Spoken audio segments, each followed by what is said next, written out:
I'm Sean from Traditional Nutrients, and today we're going to be breaking down an article from the American Heart Association about why there's no reason to avoid seed oils and there's plenty of reasons to eat them. So this article was written August 20th, 2024, which is interesting because that's right around the time tallow really started ramping up. If you can remember, that was right around the time RFK started the Maha movement. He was pushing tallow all over his Instagram. So this is interesting. This is the American Heart Association's clap back to this tallow revival. So the timing is really interesting on this. So they're saying The Hateful Eight may sound like an old-time Western movie, but this showdown doesn't involve cowboys, horses, or even guns. It's a battle over supposed danger posed by 8 seed oils: canola, corn, cottonseed, grapeseed, soy, rice bran, sunflower, and safflower. To listen to some people on TikTok, YouTube, or any number of podcasts, the oil extracted from these plants is poisoning us, but is it really? It's so odd that the internet has gone wild demonizing these things, says Dr. Christopher Gardner, a professor of medicine at Stanford University School of Medicine in California. So here we go. We've got the authority figure, and he's saying it's really odd that the internet's gone wild demonizing these things. And if you listen to people on TikTok, YouTube, or podcasts, this is misleading. But it's funny because that's where people like us get our information. We're not reading science journals. We get our information from Instagram, podcasts, TikTok. Some of it may be bullshit. But this is where the average Joe gets their information, is these social channels. So they're introducing this authority figure, this high-up guy from Stanford Medical School, and he's saying, it's really weird. You guys shouldn't listen to these, people on YouTube. You should trust the authority figures. You should trust the American Heart Association. You should trust me because I'm a part of this big research facility. So let's keep going with what Dr. Christopher Gardner's saying here.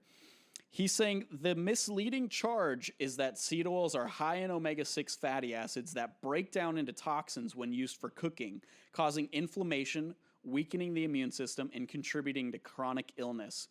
This argument is flawed in numerous ways, Gardner says. Okay, hold on a second, Dr. Gardner. So he's saying that omega-6 fatty acids are the reasons why people don't trust seed oils anymore, which is just blows my mind because that is not at all what's going on here.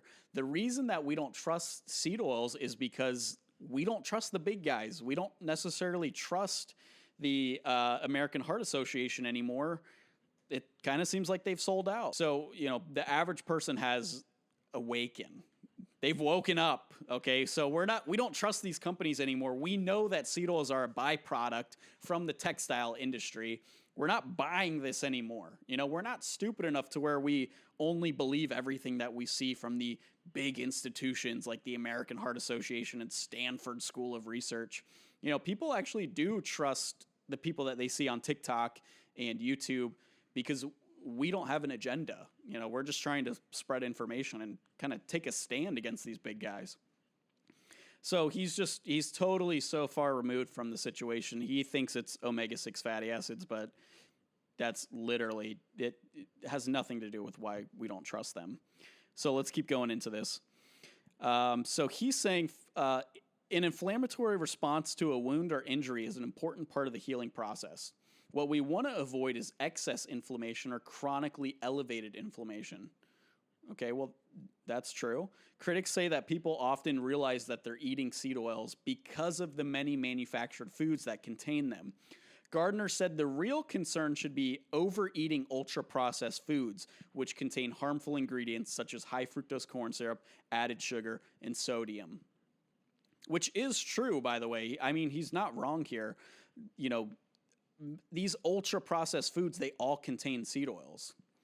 But that's the thing. The people who are buying our tallow or who are cooking with tallow, they're making home-cooked meals.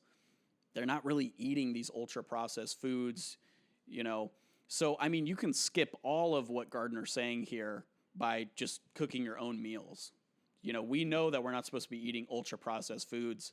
But, he's kind of saying that, seed oils aren't that bad because we can't really gauge the situation. The water's been too muddied. People are eating too much high processed food, so it could be the sugar. it might be the sodium. We can't really put a pin on if seed oils are actually the ones to blame here, which is interesting. And I think there's a lot of research to show that that is totally incorrect. And when we're a little more prepared and when we start doing this more often, we'll actually show the research data. But this is a first run, and Steven's going to edit this out. So let's keep going into this. Negative buzz also surrounds the way seed oils are typically produced. Rather than simply pressing the seeds to extract the oil, the way olives are to produce olive oil, seeds go through processing to extract their oils. Okay, which, yeah, that is a huge part of the problem. We don't like how processed these seed oils are. Tallow, for example, you literally just heat it for 8 hours and it extracts the oil and you're done. It can be as simple as that. Or olive oil, where you literally just take the olives and you just squeeze it really, you just press the oil out of it. That's it. That's how you make olive oil. It's literally that simple. So they need to go through processing to extract their oils. However, if people use seed oils to cook or complement otherwise healthy meals, such as stir-frying vegetables with sesame seed oil, or lightly dressing a salad with sunflower oil, the benefits far outweigh any potential health risk, Gardner says. This is hilarious. I mean, he's like, people don't like how processed, seed oils are. And then he totally just ignores it and says, but it's pretty healthy if you just put it on a little bit of salad or you saute some vegetables with it. He did not want to address how processed seed oils are in this. And there's a reason for that. So people are cooking with these seed oils. They're not drinking them, he says. In a situation where you need some kind of fat for cooking or food preparation, you can use plant oils or you can use butter or lard. There we go. So where's this going? Very consistently, all the data says that butter and lard are bad for our hearts. God, I thought we were good. I literally, when they're like, oh, you could use a little bit of lard, he's like, but it shows that it's bad for your heart. I mean, come on, it's like, this is propaganda at the end of the day is what this is. And in a future video, we are going to go into those studies because what I was reading last night is that these studies are complete bullshit. We're going to break down all those studies and show how that research is flawed. And we're going to show you who was funding that research because, who's paying for these studies? They kind of want to get a specific result out of the studies. So this is great. Here's where he wraps up this whole thing at. The seed oils are not killing you. They are helping you enjoy more healthy foods. So, Dr. Gardner's saying, seed oils aren't going to kill you. They're helping you eat healthy foods. I mean, come on, jackass. Don't you want to eat healthy foods? You got to eat seed oils if you want to eat healthy foods. That's what he's saying. It's hard to eat a salad without a little sesame oil on it. It's hard to eat stir-fry vegetables without, some processed canola oil in it. How are you ever going to eat these things if you're not using processed seed oils? Well, he forgot about tallow, okay? This is what you want to cook with, not highly processed seed oils. You want to use something that grandma cooked with. We're just starting out this YouTube channel. We're still trying to figure things out. So for the people that have stuck to the end of this video, I mean, congratulations. We really do appreciate it. So we're going to give everybody who gets to the end of this video 10% off cooking tallow if you want to try it.